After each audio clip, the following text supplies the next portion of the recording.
Tong, os, nah helm orang betul gitu aja di parkiran.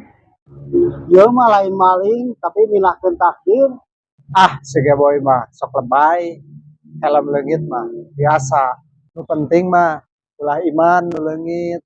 Nah, eta bener. Motor kudu rapi, helm kudu dikunci. Tong asal nunda siga nasi, kejelas asalna. Ka pasar meuli cau balikna nyimpang ka situ. Cakep. Cakep. Lamun orang hayang maju, ulah sok ngandalkeun untung hungkul kitu. Wih, mantap boy. Tapi helm maneh teu balik-balik. Sok, aya nama jujur. Kamari mana parkir di mana?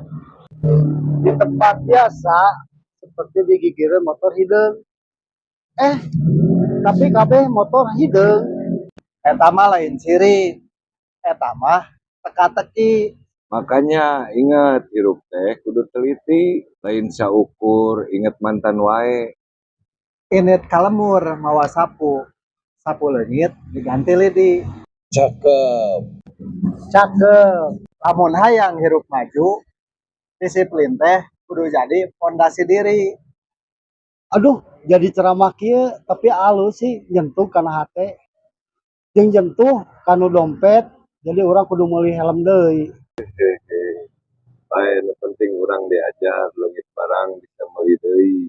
Tapi kebiasaan goreng maneh kudu dirubah teh ayeuna. Sok atuh, ayeuna palki rapih. Siap, tapi helm orang luar napi ulah aya nu nyokot deui nya. Itu limited edition. Hatiku yang tersakiti.